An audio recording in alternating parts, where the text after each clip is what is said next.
Assalamualaikum warahmatullahi wabarakatuh teman-teman. Ketemu lagi di channel ini, channel yang membahas seputar SKB Gizi. Nah, di video kali ini aku akan coba bahas materi mengenai pemberian makanan tambahan sesuai dengan kisi-kisi terbaru SKB 2021. Nah, aku yakin teman-teman semua udah pada lihat kisi-kisinya. Kisi-kisi SKB tahun ini kayaknya beda banget sama SKB tahun lalu. Tahun ini tuh nggak ada materi SKB kesehatan umum, tapi diganti dengan kemampuan umum dan kemampuan khusus nutrisionis. Dan menurut aku sangat sesuai dengan pekerjaan nutrisionis di lapangan kerja. Oke, langsung aja kita bahas materinya. Pemberian makanan tambahan diprioritaskan untuk sasaran kelompok rawan gizi, yaitu balita kurus usia 6-59 bulan, anak sekolah dasar kategori kurus, dan ibu hamil kurang energi kronis. Tapi makanan tambahan juga dapat diberikan kepada seluruh sasaran yang memiliki status gizi normal untuk pencegahan risiko ibu hamil kek, balita kurus, dan anak sekolah kurang gizi dengan waktu pemberian maksimal 1 bulan dan sekaligus dapat memberikan edukasi kepada kelompok sasaran untuk menyajikan dan mengkonsumsi makan bergizi seimbang sesuai kelompok usia. Sebelum lanjut mengenai pemberian makanan tambahan, kita harus tahu terlebih dahulu apa itu suplementasi gizi. Suplementasi gizi merupakan penambahan makanan atau zat gizi yang diberikan dalam bentuk makanan tambahan, tablet tambah darah, kapsul vitamin A, dan bubuk tabur gizi yang bertujuan untuk memenuhi kecukupan gizi bagi bayi, balita, anak usia sekolah, wanita usia subur, ibu hamil, dan ibu nifas. Nah, apa itu makanan tambahan penyuluhan? Nah, makanan tambahan penyuluhan adalah makanan tambahan yang diberikan kepada seluruh sasaran dan sekaligus dapat memberikan edukasi kepada kelompok sasaran agar dapat menyajikan dan mengkonsumsi makanan bergizi seimbang sesuai kelompok usia dengan waktu pemberian maksimal selama 1 bulan. Sedangkan makanan tambahan pemulihan adalah makanan tambahan yang diberikan untuk meningkatkan status gizi pada sasaran. Nah, makanan tambahan pemulihan itu ada untuk makanan tambahan balita. Nah, makanan tambahan balita adalah suplementasi gizi berupa makanan tambahan dalam bentuk biskuit dengan formulasi khusus dan difortifikasi dengan vitamin dan mineral yang diberikan kepada bayi dan balita usia 6-59 bulan dengan kategori kurus untuk mencukupi kebutuhan gizi. Dan makanan tambahan ibu hamil adalah suplementasi gizi berupa biskuit lapis yang dibuat dengan formulasi khusus dan difortifikasi dengan vitamin dan mineral yang diberikan kepada ibu hamil kek untuk mencukupi kebutuhan gizi. Nah, selain tadi yang sudah disebutkan, ada juga makanan tambahan anak sekolah. Apa itu makanan tambahan anak sekolah? Yaitu merupakan suplementasi gizi berupa makanan tambahan dalam bentuk crackers atau biskuit dengan formulasi khusus dan difortifikasi dengan vitamin dan mineral untuk mencukupi kebutuhan gizi anak usia sekolah dasar kategori kurus. Sasaran makanan tambahan adalah yang pertama untuk makanan tambahan balita, seluruh balita usia 6-59 bulan dengan prioritas balita kurus. Yang kedua ada makanan tambahan ibu hamil, yaitu diberikan kepada seluruh ibu hamil dengan prioritas bumil cake. Yang ketiga ada makanan tambahan anak sekolah, diberikan kepada seluruh anak usia sekolah dasar dengan prioritas anak usia SD yang kurus. Nah, oke, baik. Sekarang kita masuk ke jenis dan karakteristik produk makanan tambahan. Yang pertama, mengenai makanan tambahan balita 6-59 bulan.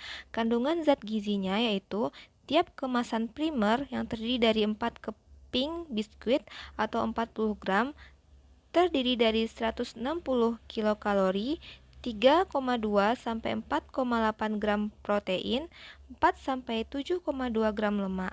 Makanan tambahan balita diperkaya dengan 10 macam vitamin yaitu vitamin A, D, E, K, B1, B2, B3, B6, B12 dan folat dan 7 macam mineral yaitu besi, iodium, seng, kalsium, natrium, selenium, dan fosfor.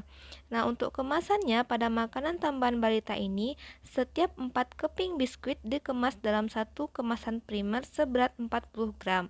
Nah, setiap 21 kemasan primer tadi itu dikemas dalam satu kemasan sekunder berat 480 gram. Nah, setiap 4 kemasan sekunder dikemas dalam satu kemasan tersier. Nah, sebagai gambarannya, kalau bisa teman-teman bayangkan, satu dus besar itu dinamakan satu kemasan tersier.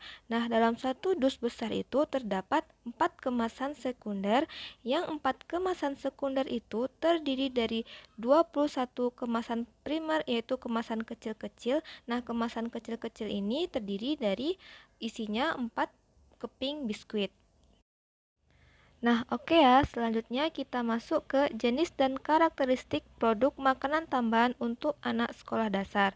Kandungan zat gizi, tiap kemasan primer yang terdiri dari 6 keping sebanyak 36 gram, terdiri dari 144 sampai 216 kilokalori, 3,96 sampai 5,76 gram protein, 5,04 sampai 7,56 gram lemak. Makanan tambahan ini diperkaya dengan 11 macam vitamin, yaitu A, D, E, K, B1, B2, B3, B6, B12, C, folat, dan 7 macam mineral, yaitu besi, iodium, seng, kalsium, natrium, selenium, dan fosfor. Untuk kemasannya, setiap 6 keping biskuit dikemas dalam satu kemasan primer. Setiap 6 kemasan primer dikemas dalam satu kotak kemasan sekunder, dan setiap 4 kemasan sekunder dikemas dalam satu kemasan tersier. Nah, oke, selanjutnya kita masuk ke jenis dan karakteristik produk makanan tambahan untuk ibu hamil. Kandungan zat gizinya, tiap kemasan primer yang terdiri dari 3 keping dengan berat 60 gram terdiri dari 270 kilokalori, minimum mengandung 6 gram protein dan 12 gram lemak. Makanan tambahan ini diperkaya dengan 11 macam vitamin A, D, E, K, B1, B2, B3, B6, B12, C, dan folat, dan 7 macam mineral, yaitu besi, iodium, seng, kalsium, natrium, selenium, dan fosfor. Setiap 3 keping biskuit lapis ini dikemas dalam satu kemasan primer. Setiap 7 kemasan primer dikemas dalam satu kotak kemasan sekunder, dan setiap 4 kemasan sekunder dikemas dalam satu kemasan tersier. Nah, oke ya. Selanjutnya kita masuk ke standar pemberian makanan tambahan untuk setiap kelompok sasaran. Yang pertama kita bahas adalah standar pemberian makanan tambahan balita. Yang pertama ada ketentuan pemberian. Ketentuan pemberiannya yaitu diberikan kepada balita usia 6-59 bulan dengan kategori kurus yang memiliki status gizi berdasarkan indeks berat badan per panjang badan atau berat badan menurut tinggi badan di bawah min 2 SD. Tiap bungkus makanan tambahan balita berisi 4 keping biskuit. Usia 6-11 bulan diberikan 9 keping yang terdiri dari 2 bungkus per hari. Nah, untuk usia 12-59 bulan diberikan 12 keping atau 3 bungkus per hari. Dan juga dilakukan pemantauan berat badan per tinggi badan setiap bulan. Bila sudah mencapai berat badan sesuai tinggi badan atau panjang badan atau sesuai umur, PMT pemulihan pada balita dapat dihentikan dan selanjutnya mengkonsumsi makanan keluarga gizi seimbang, dan biskuit dapat langsung dikonsumsi atau ditambah air matang dalam mangkok bersih sehingga dapat dikonsumsi dengan menggunakan sendok. Setiap pemberian makanan tambahan harus dihabiskan. Nah, selanjutnya ada ketentuan pemberian makanan tambahan anak sekolah, yaitu diberikan pada anak usia sekolah dasar kurus yang memiliki status gizi berdasarkan indeks IMT/U di bawah min 2 SD. Tiap bungkus makanan tambahan anak sekolah berisi 6 keping biskuit.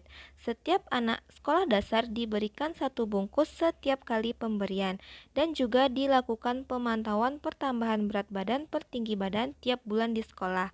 Bila sudah mencapai status gizi baik, PMT anak sekolah pemulihan bisa dihentikan dan selanjutnya mengkonsumsi makanan keluarga bergizi seimbang. Setiap siswa diwajibkan makan biskuit di sekolah bersama-sama pada jam istirahat sesuai jadwal yang ditetapkan oleh sekolah dan diawasi oleh guru kelas. Biskuit tersebut harus dimakan habis di sekolah dan tidak boleh dibawa pulang. Nah, oke, selanjutnya ada standar pemberian makanan tambahan untuk ibu hamil cake. Ketentuan pemberiannya yaitu diberikan pada bumil cake ukuran nila di bawah 23,5 cm. Nah, pemberian makanan tambahan pada bumil ini terintegrasi dengan pelayanan antenatal care. Kemudian ada tiap bungkus berisi 3 keping biskuit lapis. Pada trimester pertama diberikan 2 keping biskuit per hari dan trimester kedua dan ketiga diberikan 3 keping biskuit per hari. Pemantauan dan pertambahan berat badan sesuai standar kenaikan BB dan atau ibu hamil tidak lagi dalam kategori cake. Nah, oke, sebagai catatan, pemberian makanan tambahan pada kelompok rawan gizi pada dasarnya bertujuan untuk meningkatkan asupan gizi yang pada akhirnya dapat meningkatkan status gizi sasaran. Dalam kegiatan pemberian makanan tambahan harus disertai dengan kegiatan konseling dan pendidikan gizi masyarakat. Nah, oke teman-teman, demikian sedikit materi tentang pemberian makanan tambahan. Semoga bermanfaat untuk teman-teman yang akan melaksanakan ujian. Selamat belajar dan sampai ketemu di video selanjutnya. Dadah!